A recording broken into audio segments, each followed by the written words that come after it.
Hey, welcome to the Summit Host Hangout podcast where you'll learn how to plan, strategize, and launch your profitable online summit. No influencer status necessary. I'm your host, Krista from Summit in a Box, and we're currently in a series about hosting an online summit as an introvert. Today, in episode 45, I'm so excited to bring in a guest to talk about simplifying your social media strategy as an introvert. So we're going to cover the part being introverted has to play in your social media strategy, steps you can take to simplify social media, and a suggested social media promotion strategy for you to use. To give you some background on our guest, she helps businesses and podcasters build profitable communities online through simple social media solutions. She's been featured in places like HubSpot, Aweber, and WordPress. She's also named one of Social Report's top marketers to follow in 2019. As the host of the Savvy Social podcast and the creator of SavvySocialSchool.com, our guest is dedicated to simplifying social media through easy-to-follow courses, professional guidance, and community support. Outside of teaching and training, she spends most of her time serving her full-service clients and practicing what she preaches by implementing organic social media strategies for businesses and brands that want to grow an engaged audience online. So without further ado, let's dive in and talk with Andréa Jones. Hey, Andréa, welcome. I'm so excited to be chatting with you today. Yeah, I'm so excited to be here. Thanks for inviting me. I'm so excited about this topic because it's something like, I feel like there's just so much that goes into a summit. The introverts specifically are always like, how can I make this simpler? How can I make this easier? How can I interact with people less over here? And social media is like such a big part of it because if it weren't for social media, not as many people would hear about our summits. And it's also a huge part of our business as well. And I know a lot of what we're going to talk about today will apply not only to summits, but to someone's overall social media strategy. And you guys are totally in for a treat with Andréa. She has so much good stuff. She's spoken at a couple of my summits. It's just great all around. So before we dive into all of that, though, tell us a little bit about you and your business. Yeah. Oh, thank you for I feel like I got such a warm intro there. So my name's Andréa Jones. I own a social media agency and I also teach social media. So while I'm doing the work for my clients every single day, I also teach people how to do it as well. And my approach is very much focused for those people who, if you ever open up Instagram and you're like, I have no idea what to say or what to post. Or if you ever went on Facebook and you saw something where you could leave a comment, but you're hesitant because you're like, I don't know if this is actually fitting here. So those are my people. I always say, if you understand Instagram stories, you turn it on and you got it and you love posting every day, then you're fine. You don't need me. But if the idea of it is scary for you, then you are my people. Yeah, you're so good at it too. I remember your first summit presentation you did for me. You broke it down step by step. I was one of those people who was like, I don't know what to post on Instagram every day. And after your 30-minute presentation, I was like, oh, I got this. So good, step by step. I'm so excited to have you on here. One more quick question for you before we dive in. What part have you had to play in summits up to this point? As attendee, speaker, host, what has your part been? Yeah, so mostly as a speaker, I've done quite a number of summits in the past 2 to 3 years. I've also attended summits as an attendee. I love kind of picking and choosing different sessions that I want to learn about. So recently I've been looking a lot into email marketing. So anytime there's a summit that has a session on email marketing, I'm like, oh, that could be interesting. But mostly as a speaker, which means, showing up for the presentation, but also preparing ahead of time all of that lovely social media content. Love it. Love it. Okay. So we're talking about simplifying social media as an introvert today. And like I kind of mentioned, we're going to be talking specifically about, promoting summits, but I'm so sure that what we're going to talk about will kind of apply to someone's overall social media strategy as well. But before we dive into, the introvert and simplifying specifics, can you tell us a little bit more about your approach to social media? Yeah. So I think that oftentimes when we're kind of looking around for social media strategies, there's a lot of noise out there. There's a lot of gurus. There's a lot of smart people who have their own suggestions, and oftentimes they're contradicting. Or oftentimes they're doing it from their own perspective, which usually means they like social media. So they're coming at it from an approach of I love doing this every day. Everyone should do this every day. But my approach is a little bit different. It's not so much doing all of the things. It's really tuning in to 1 or 2 strategies that really work for you. And specifically for my introverts, things that make you feel good and not make you feel terrified armpit sweaty. And so really tuning into those things and figuring out how they work for you so that you can actually get to your business goals. Okay, perfect. I do love how you set it apart like that, and you just make it so approachable. And you kind of brought it up, but a lot of introverts that I talk to seem to think that because they're introverted, that's why they don't know how to show up, or that's why they're scared to show up on social media. I was wondering what your thoughts are on that. Yeah, sure. So I think I'll back up and say I'm an introvert. The internet becoming a thing is actually the greatest gift to introverts because we don't have to always be on. So for me, that I love that part of the internet and the internet world is because I can choose to go on Instagram and like watch a few stories and send a DM or something. But otherwise, I don't have to do it. So I think that, as an introvert, this is actually a really great tool for us. You don't have to go to like a networking meeting, or you don't have to sign up to speak on a stage or any of those things. You can actually find your people by just doing a little bit of creeping online without actually talking to anyone first. So like, even the research stage is very much geared towards introverts, which I love.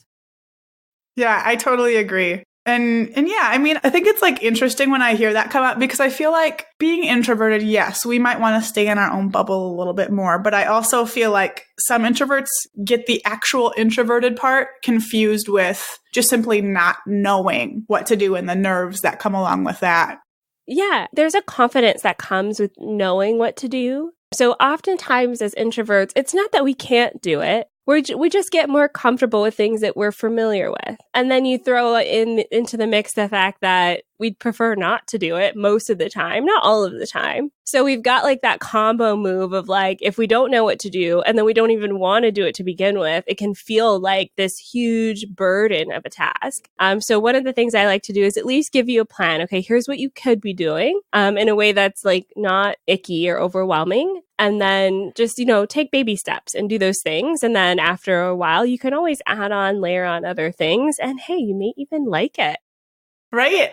Okay, let's talk about some of those baby steps. So what can we do to simplify social media to make it align more with our introverted tendencies, whether it is specific to a summit or social media overall, whatever you think fits best? I like the summit because then we can use that as an example. Having participated in your summits, Krista, I love that you give us a lot of the assets, everything we need, the images, the copy, everything. So as an introvert, one of the things I recommend is if you have those assets, go ahead and schedule them out. I don't want you to log in every day, like Monday, okay, I have to post something. Tuesday, okay, I have to post something, because that is going to build up over time and it's going to feel like a lot of work. But if you sit down for an hour on like a Friday and you go ahead and pre-schedule all of your posts for the next week, that'll cut down on that overwhelming feeling. And then you don't have to think about it for the rest of the week. You're done. So I think as an introvert, that's a really good place to start. If you don't have the summit assets, give yourself an extra hour. So sit down for 2 hours and create some graphics, write out some copy. You don't have to use your own picture. You can use a stock photo. You can use something like canva.com to design a graphic and schedule that out for the next week. You don't have to post every single day, but I do recommend 3 to 5 posts for most platforms is a good sweet spot. So start with 3. If you could do 5, great, and kind of push them out for the next week. And so that's a really good place to start when you're looking at social medias. Don't log it every day and try to think of something to post. Give yourself that creative space to create your post kind of like in a batch. I love that tip. And like sometimes when I'm thinking of that batch day or hour or whatever it is ahead of time, it's like, oh my gosh, that's going to be so exhausting. Like, no way. But once you just do it, it's so much better than having to sit and have that feeling every single day. It's just so nice to get it out of the way. Yep, you might dread it, but it's one day and then you're done. So I think that is such a great tip. Yes. And the key to this too is consistency. So it's a lot like doing anything that you want to create as a habit, like working out or eating right. So if you decide, hey, I'm going to go to the gym, like the first couple times you do it, it's probably going to feel worse than the next couple of times. And it's going to get better over time and you're going to get better over time. So it's the same with scheduling out the social media posts. The first time you sit down to do it, it may feel like the worst thing in the world. But if you're committed to doing it and you know it's a strategy that's going to help you grow, then over time, it's actually going to get a lot easier. And that's how, looking at my business internally, my team, this is how I know that this works, is because I have a team member who's been with me for 4 years. She can do this so quickly now because she's been doing it for 4 years. It's like second nature. So as you start doing it more and more, you will get more comfortable with it. I love that. Yeah, scheduling it out just makes it so much better. Practicing more and more makes it so much better. What other simplifying tips do you have for us? Yes. So one of the things that we've been doing lately in one of my paid programs, which is a membership program, it's called the Savvy Social School, is pre-writing some of our marketing messages. So if you're looking at this as a summit, for instance, and you know what your summit session is about, and you want to promote that specific session, write down like 3 or 4 bullet points, takeaways that someone would get from that session before you even write out the post. And this will actually help you write those posts faster. You're almost like giving yourself a little bit of a script or a cheat sheet or your own version of Mad Libs, whatever you want to call it. But write out some of those bullet points and that will help you craft your posts. So now if you give yourself 4 bullet points, that's actually 4 different posts.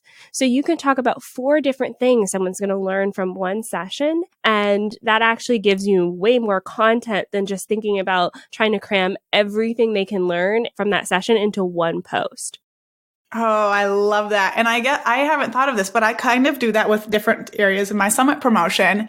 I love the idea of doing it with like your specific topic or maybe different speakers' topics, pulling it and doing that kind of thing too. But something that's really great to do similar to that during the promotion period is to take emails you've written to go to your list and take pieces of those and use, or like I like to use my sales page. So I'll pull up my sales page and take little pieces of that and put it in a social media post. And like not starting from scratch when you're writing those posts makes it so much easier. You're not just sitting and staring at a blank page. Yes, we actually started calling this internally with some of our clients, the no new content strategy. So when we're creating content for these clients, one of our new clients, for instance, has been blogging for like 10 years. And so we have so much content. And she was a little bit worried. She was like, how are you guys going to get my voice and the style? And I'm like, it's fine. Yeah, we have it. So all it is, it's sitting down and kind of identifying some themes for her. And then it's actually a lot easier for us to kind of run with it. So think of it as you're not creating new content. You're kind of like remixing what you already got. Oh, I love that. You're making this so easy. I guess that goes right along with the point of the episode, doesn't it? Okay, do you have one more simplifying tip for us? Yes. So this one is more so on the commenting side because I get this question a lot. And so as an introvert, sometimes it's hard for us to initiate conversation, but it's a huge part of building your network. If you're on social media and you want to find more people, you kind of have to get out there just a little bit. So one of the best ways to initiate conversation is in the form of a compliment. That takes you completely out of it. This isn't about you at all. It's about the other person. So if you can find some way to compliment one person a day, I think that really alleviates the idea of having to network and like this idea that we're using this as a promotional tool. We have to talk about ourselves. And so lately, I've really loved this in Instagram stories, specifically if people have pets or kids, but not a requirement. And so if someone posts something on Instagram stories, I'll just shoot them a quick message. So it's a one-to-one conversation. That means no one else is seeing it but me and that person, which kind of also alleviates the stress of it. And I'll just compliment them on like, oh, your kid's so cute or your dog's so cute. And sometimes it's all it takes to start a conversation. That does make it so nice and easy. And I love the fact that, yeah, when you make it about that person, not about yourself, it takes the anxiety off. Like, what are they going to think of me? Are they going to judge me? Everyone loves a good compliment. I love that. Seriously. And I did actually start making a point to be commenting on social media or on Instagram specifically over the past, I think month or so now. And I've been tracking my numbers every week. And you can see the amount of people going to my profile. And my followers have really steadily been going up a lot faster because of that interaction. And when you're doing one a day like that, there's like no pressure. We can sit and do one a day, even if it takes us way longer than it should because we're uncomfortable. We can do one. And then, like you said before, the more you practice, the easier it gets and the more impact you can have from it. So those are such great tips. I love all those, how easy we can make social media. We overcomplicate it sometimes, I think, but there are strategies like these ones that can make it a whole lot simpler. So is there a specific social media promotion strategy for summits that you would suggest for introverts? Yeah. So when you're in a promotional campaign for summits, it's a little bit different than perhaps your everyday campaign. So if you have regular style posts that you put out, I would drastically reduce those or even stop them completely and just focus in on the summit. So your content should be summit focused. And then when you're thinking about kind of leveraging the reach of the summit, really focus in on networking with the other summit speakers, with the summit host, any participants in the summit, and you're kind of going to be in this kind of outreach phase because you've got the opportunity to connect with so many more people now because you're part of such a great event. So your content's going to be focused on the summit, and then your kind of networking and outreach strategy is really focused on summit speakers and attendees, the host, and anyone else who's involved with that summit itself. So it does actually help to have that as a singular focus for the campaign period because it really gives you something to focus in on. There's lots to go around, especially if you start looking at, if someone else is posting about a summit and the same summit and then someone comments on their post, you can now go and interact with that person who may not have heard of you before. So your reach can definitely grow with the summit kind of campaign strategy. So those are the things that I recommend. I love that. And one thing I really like is that you have given us permission to not have to be like posting educational, non-summit content during the promotion period. That's something I've always struggled with. Like, how do I mix these two? Oh, I can't stop. Like with my value add posts, like during this, but you can. And your summit is giving so much value. We shouldn't feel guilty for trying to get people's attention on it, Yes. Yeah. The value add is your summit session. So think of it that way. Exactly. Yeah. And then something else you said that I wanted to point out was putting the focus on attendees and speakers. And as a host, something I've found is the more attention I give to my speakers in my social media promotion strategy, the more traction my summit gets, because every time I tag one of my speakers, they're going to repost it. And I shouldn't say every time, but a very, high percentage of the time. If I'm like on Instagram stories and I post a graphic of a speaker and tag them, of course, they're just going to hit that little like add to story button. Why wouldn't they, So like focusing on those people is such a great way to grow everything quickly. And I'm so glad you brought that up. I'm curious what you think should be our biggest takeaway from what we've talked about today. I think the biggest takeaway is to start with one or two of the action items and go slowly. So we mentioned quite a few different strategies today. And I don't want you to start off doing all of them because that's the path to overwhelm and feeling anxious and feeling like I need to delete Facebook and Instagram off my phone right now. And I don't want you to feel like that. So if anything rang a bell with you today, or if anything sounded interesting, like something that you want to try, just pick one or two things that we said today and start with those. Try it out the next time you're in a summit and go from there.